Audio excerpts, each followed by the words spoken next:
అదే RTV app వార్తల్ని క్షణాల్లో చదివే అవకాశం ఉంటుంది. ఒక న్యూస్ పేపర్, ఒక టెలివిజన్ ఛానల్ మీ చేతుల్లో ఎప్పుడూ ఉంటాయి. మీడియా సోదరులందరి దగ్గర ధన్యవాదాలు తెలుపుకుంటూ, ఈరోజు ఎన్టీఆర్ జిల్లాలో మరీ ముఖ్యంగా కూటమి ప్రభుత్వం వచ్చిన ఈ ఒక సంవత్సరంన్నర కాలంలో గతంలో ఎప్పుడు కూడా లేనటువంటి, ఏ రోజు కూడా మేము విన్నటువంటి సంఘటనలు కానివ్వండి, లేకపోతే కార్యక్రమాలు కానివ్వండి, ఈరోజు కూటమి ప్రభుత్వంలో ఉన్న ముఖ్య నాయకులు, ఎమ్మెల్యేలు కానివ్వండి, పార్లమెంట్ సభ్యులు కానివ్వండి, మంత్రులు కానివ్వండి, ప్రతి ఒక్కరు కూడా నీచమైన కార్యక్రమాలు చేస్తున్నారు. గత వారం రోజులుగా మీరు అందరు గారు చూస్తూనే ఉంటారు. దేవాదాయ శాఖకు సంబంధించిన భూములు, మచిలీపట్నానికి సంబంధించిన, గొరుగుపేటకు సంబంధించిన శ్రీ వెంకటేశ్వర స్వామి వారి యొక్క భూములు దాదాపుగా 40 ఎకరాలు గొల్లపూడి ప్రాంతంలో ఉంది. అంటే ఈ పార్లమెంట్లో ఎంతో గొప్ప వాళ్ళు పార్లమెంట్ సభ్యులుగా పనిచేశారు. ఉపేంద్ర గారు కానివ్వండి, విద్య గారు కానివ్వండి, వడ్డే సోమేశ్వరరావు గారు కానివ్వండి, రాజగోపాల్ గారు కానివ్వండి, తర్వాత కేసినేని నాని గారు కానివ్వండి, ఇంకా చాలామంది పెద్దలు. కానీ ఏ రోజు కూడా దేవాదాయ భూముల మీద కానివ్వండి, ప్రభుత్వ భూముల మీద కానివ్వండి, లేకపోతే డబ్బులు సంపాదించుకున్నాం, పదవిని అర్థం పెట్టుకుని డబ్బులు సంపాదించుకున్నాం అని చెప్పని ఏ ఒక ఎంపీ గారు ఆలోచించడం. కానీ ఈరోజు బాధాకరమైన విషయం ఏంటంటే, ఇప్పుడున్న ఎంపీ గత 5 సంవత్సరాలు నేనేదో తెలుగుదేశం పార్టీకి డబ్బులు ఖర్చు పెట్టాను, ఎలక్షన్లో డబ్బులు ఖర్చు పెట్టాను కాబట్టి ఆ డబ్బులన్నీ కూడా నేను వసూలు చేసుకోవాలని చెప్పిన ఒక ఉద్దేశంతో మట్టి దగ్గర నుంచి, ఇసుక దగ్గర నుంచి, ఫ్లైయాజ్ దగ్గర నుంచి, చివరికి దేవుడి భూములు గర కాజేసే విధంగా ఈరోజు ఎంపీ కానివ్వండి, ఉమ్మడి జిల్లాకి సంబంధించిన మంత్రి కానివ్వండి, ఎమ్మెల్యేలు కానివ్వండి, నాయకులు కానివ్వండి, ప్రతి ఒక్కరిగా దీంట్లో పాల్గొంటున్నారు. ఈరోజు వాళ్ళు ఏం కడతారు? ఈ 40 ఎకరాల్లో గోల్ఫ్ కోర్స్ అంట, ఎగ్జిబిషన్ గ్రౌండ్స్ అంట, క్లబ్బులు అంట. అంటే దేవుడి భూమిలోని ఇవన్నీ మీరు చేసేది అమరావతిలో కడదాం, లేకపోతే ఇంకెక్కడన్నా భూములు తీసుకుని కట్టుకుందాం.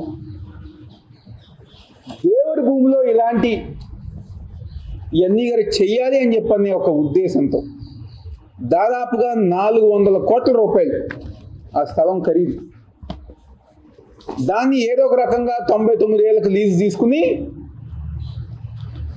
దాంట్లో ఎన్ని గారు ఎగ్జిబిషన్ గ్రౌండ్స్ అన్నీ ఇలాంటి ఎన్ని గారు పెట్టి కేవలం డబ్బులు దండుకోవటానికే ఈరోజు కూటమి ప్రభుత్వంలో ఉన్న నాయకులు వీళ్ళందరూ గారు ఇలాంటి కార్యక్రమాలు చేస్తున్నారు. కలెక్టర్ గారికి ఏమైంది? ఈరోజు ఆయన ఎవరో ఒక ఐఏఎస్ ఆఫీసర్, ప్రభుత్వ అధికారి. అలాంటి కలెక్టర్ గారు, అలాంటి ప్రభుత్వ అధికారి, లేకపోతే కింద ఉన్న ఎంఆర్ఓలు కానివ్వండి, లేకపోతే దేవాదాయ శాఖకు సంబంధించిన ఏసీలు కానివ్వండి, వీళ్ళందరూ గారు ఏంటి? ప్రభుత్వ అధికారులు. కానీ ఈరోజు వాళ్ళు గారా కూటమి ప్రభుత్వానికి సంబంధించిన నాయకులు ఏది చెప్తే అది భయం లేకుండా ఈరోజు ఇలాంటి కార్యక్రమాలకి ప్రభుత్వ అధికారులు గారా ఈరోజు సహకరిస్తున్నారు. కలెక్టర్ గారే లేఖ రాశారు, గోల్ఫ్ కోర్స్కి 5 ఎకరాలు ఇవ్వాలి అని చెప్పి. ఈరోజు వాళ్ళు ఏం చేస్తారంట? విజయవాడ ఉత్సవాలు జరుగుతారని చెప్పని అంటున్నారు. మొన్నే చూసాం, కొంతమంది ఫిల్మ్ స్టార్స్ వచ్చారు, ఎమ్మెల్యేలు వెళ్ళారు, వాళ్ళ పార్టీ నాయకులు అందరూ గారు వెళ్ళారు. వాళ్ళు ఎప్పుడు పెడుతున్నారు? దసరా ఉత్సవాలప్పుడు దానికి పోటీగా మరొక విజయవాడ ఉత్సవాలు అని చెప్పని పెట్టారు. అంటే ఏం మీ ఉద్దేశం? అమ్మవారి ఉత్సవాల కంటే ఎక్కువగా మీరు ఏదో చేయాలని చెప్పని అనుకుంటున్నారా? ఈరోజు ఒక ఎంపీగా ఎమ్మెల్యేగా మీ బాధ్యత ఏంటి? ఈ నెలాఖరు జరిగే దసరా ఉత్సవాలు ఘనంగా నిర్వహించాలని చెప్పని ఒక్క మీటింగ్ అన్న పెట్టారా? కలెక్టర్తో, దేవాదాయ శాఖ అధికారులతో ఒక్క మీటింగ్ అన్న పెట్టారా? ఈఓతో ఒక్క మీటింగ్ అన్న పెట్టారా? ఈరోజు సిగ్గు లేకుండా విజయవాడ ఉత్సవం అని చెప్పని ఫిలిం స్టార్స్ని పిలిచి, అంటే అమ్మవారి ఉత్సవాల కంటే ఎక్కువగా విజయవాడ ఉత్సవాలు చేయాలని చెప్పని మీరు అనుకుంటున్నారా?